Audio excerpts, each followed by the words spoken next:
Hello friends. पहले की सरकार अच्छा काम नहीं कर रही थी। जिस पार्टी की सरकार थी अपराध नियंत्रित नहीं कर पा रही थी, पुलिस एफआईआर नहीं लिख रही थी। एफआईआर लिख गई तो दोषियों के विरुद्ध चार्जशीट आरोप नहीं दाखिल हो पा रहे थे, विवेचना ठीक से नहीं हो रही थी, बहुत सारी और समस्याएं थी। चुनाव आया, लोगों ने मतदान किया बदलाव के लिए, सरकार बदल गई, नए दल की नई सरकार आ गई। कुछ दिन तो लगा कि सब कुछ ठीक हो जाएगा, लेकिन फिर घूम फिर के स्थितियां वही रह गई। सरकार बदली, मुख्यमंत्री बदले, मंत्री बदले, अधिकारी बदल गए, कर्मचारी बदल गए, लेकिन व्यवस्था वही रह गई। दोबारा चुनाव हुए, एक नए दल की सरकार आई, फिर से वही नया मुख्यमंत्री, नए मंत्री, सब कुछ सिस्टम बदल गया, सरकारें बदल गई तो अधिकारियों की कुर्सियां बदल गई, लेकिन बाकी सब वही रह गया। जो जैसा चल रहा था वैसे ही चलता रहा। खास तौर पे सबसे ज़्यादा शिकायत होती है पुलिस से, और पुलिस से एक शिकायत बहुत होती है कि पुलिस मुकदमा जल्दी दर्ज नहीं करना चाहती। तो अब आदमी करे क्या? आम आदमी के पास क्या तरीका है? पुलिस मुकदमा नहीं दर्ज कर रही है तो उसके पास उपचार क्या है? और पुलिस भी मुकदमा क्यों नहीं दर्ज कर रही है? वो उसे मुकदमा दर्ज करने में क्या परेशानी है? भाई, पुलिस वालों को तो वेतन इसी बात के लिए मिलता है कि अगर आम जनता या सामान्य व्यक्ति या कोई भी व्यक्ति है, अगर पीड़ित होता है, किसी के साथ कोई भी आपराधिक कृत्य होता है, तो पुलिस को एफआईआर दर्ज करना चाहिए। लेकिन पुलिस ऐसा करती क्यों नहीं है? तो आज हम आपको इसको बताते हैं, इसके पीछे सबसे बड़ी वजह क्या है। NCRB, national crime record bureau, जो कि देश के जिन राज्यों में जो भी अपराध घटित होते हैं या मुकदमे दर्ज किए जाते हैं, उनका ब्यौरा एकत्रित करती है NCRB, national crime record bureau. तो अब आंकड़े क्या हैं? आंकड़ों का ही सारा खेल है इसमें। जिस राज्य में ज़्यादा आंकड़े आए, मतलब वहाँ अपराध ज़्यादा हो रहा है, वहाँ का प्रशासन, शासन, मंत्री, मुख्यमंत्री, पुलिस अधिकारी, कर्मचारी अपराध पर नियंत्रण लगाने में, लगाम लगाने में विफल हैं। सवाल कहाँ उठा? सीधा सिस्टम पर।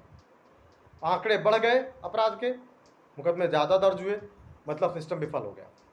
मुकदमे कम दर्ज हुए, आंकड़ों में अपराध कम हो गया, सिस्टम सफल है। फिजिकल पर क्या हो रहा है वो सबको पता है।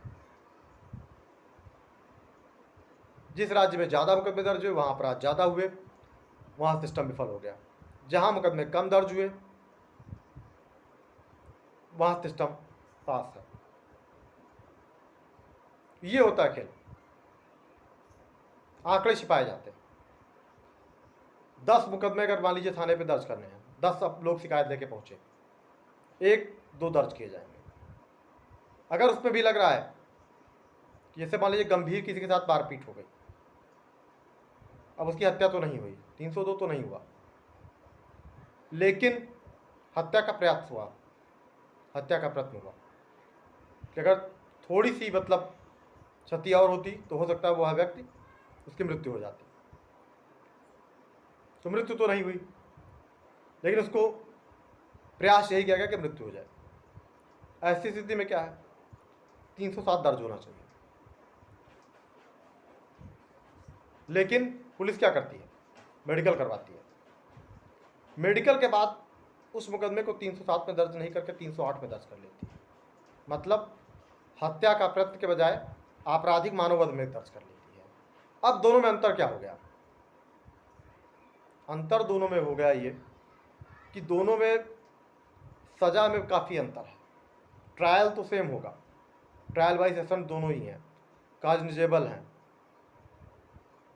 लेकिन आपराधिक मानववध का प्रयत्न यानी 308 में सज़ा केवल 3 साल की और जुर्माना है, लेकिन 307 में लाइफ टाइम पनिशमेंट तक हो सकती है आपको।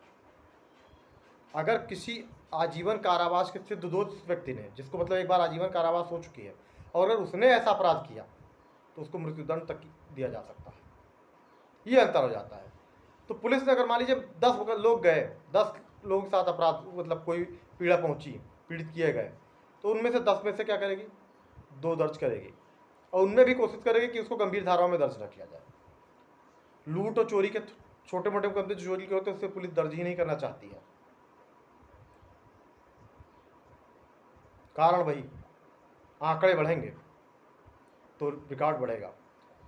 सिपाही से लेके आपके बीट का जो भी कांस्टेबल होगा, उससे लेके और डीजीपी तक सब पर उंगली उठेगी कि अपराध में नियंत्रण लगाने में प्रभावशाली नहीं है।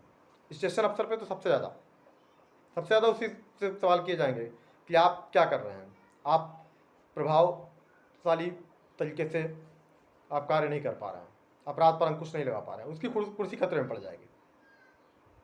तो यही कोशिश होती है उसकी कि हाँ किसी तरह से कुर्सी पर बचे रहें, बैठे रह जाएं, और उसका वही एक तरीका है, मुकदमे न दर्ज किए जाएं।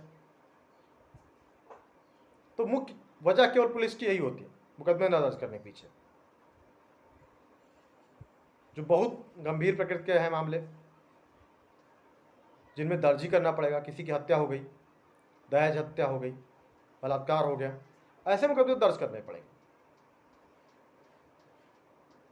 पिछले वीडियो में मैंने बताया है कि FIR कैसे दर्ज कराएं। उसमें मैंने एक केस का हवाला भी दिया था, Lalita Kumari versus state of UP. Supreme court ने उसमें गाइडलाइन दे के रखी है कि कोई भी व्यक्ति अगर थाने पर आता है तो उसकी FIR जरूर दर्ज कीजिए। अगर FIR दर्ज होती है, बाद में अगर ये पता चलता है कि हाँ जिसके विरुद्ध FIR दर्ज कराई गई है और वह दोषी नहीं है, तो आरोप पत्र के बजाय आप फाइनल रिपोर्ट प्रेषित कर सकते हैं। आप आरोप पत्र में उसका नाम ले लेंगे आरोपी को। 173 CRPC में आप जब चार्जशीट तैयार करेंगे तो चार्जशीट में क्या होगा कि आप आरोपी का नाम बाहर करके सीधा फाइनल रिपोर्ट न्यायालय को प्रेषित कर देंगे कि मामला सत्य नहीं पाया गया, लेकिन FIR जरूर दर्ज कीजिए। लेकिन बस वही मामला वही रह जाता है कि आंकड़े बढ़े तो कुर्सी पर खतरा। SHO SO से लेके SP तक की और DGP तक की कुर्सी पर, सबकी कुर्सी पर खतरा होता है, सबको अपनी कुर्सी बचानी होती है। और सरकार भी, सिस्टम भी सोचता है कि अगर NCB-RB में ज़्यादा कुछ रिकॉर्ड दर्ज हुए तो यही आएगा कि हाँ भाई ये सरकार विफल है, प्रशासन विफल है, अपराध पर नियंत्रण लगाने में प्रभावी कार्रवाई नहीं कर पा रही है। ये मुख्य वजह है, आंकड़े खाली छिपाए जाते हैं।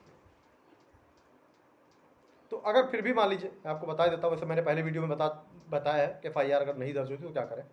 अगर पुलिस फिर भी FIR दर्ज ना करे तो दंड प्रक्रिया संहिता की धारा 156(3) में प्रोविजन है कि कोई भी मजिस्ट्रेट जिसे 190 CRPC में परिवाद पर शिकायत दर्ज करने का अधिकार है, उसके पास अधिकारता है, तो वह 156(3) में किसी भी संज्ञेय अपराध की विवेचना के लिए आदेश कर सकता है। तो विवेचना का आदेश होगा तो ऑटोमेटिक आपकी FIR दर्ज कर ली जाएगी, क्योंकि विवेचना तभी हो सकती है जब FIR दर्ज होगी। इंक्वायरी एक अलग प्रोसेस है, इन्वेस्टिगेशन एक अलग प्रोसेस है। इन्वेस्टिगेशन तब हो सकती है जब आपकी FIR दर्ज हो जाएगी। इन्वेस्टिगेशन कोई पुलिस ऑफिसर ही करेगा, not less than sub inspector, जिसकी रैंक सब इंस्पेक्टर से कम नहीं होगी। कुछ मामलों में SC/ST एक्ट के मामलों में सुप्रीम कोर्ट की गाइडलाइंस हैं, एक्ट में भी प्रोविज़न कर दिया गया है कि कोई भी गस्टेड ऑफिसर जो सर्किल ऑफिसर के रेट वो कम नहीं होगा रैंक से, तो वो इन्वेस्टिगेशन करेगा। बाकी अदर्स केसेस में जो भी है उनमें सब इंस्पेक्टर से कम का रैंक का कोई अधिकारी विवेचना नहीं करेगा। छोटे मोटे कुछ मामले हैं उसमें कुछ पावर्स ASI को दे दिए गए हैं, लेकिन वो भी एक लिमिट तक है।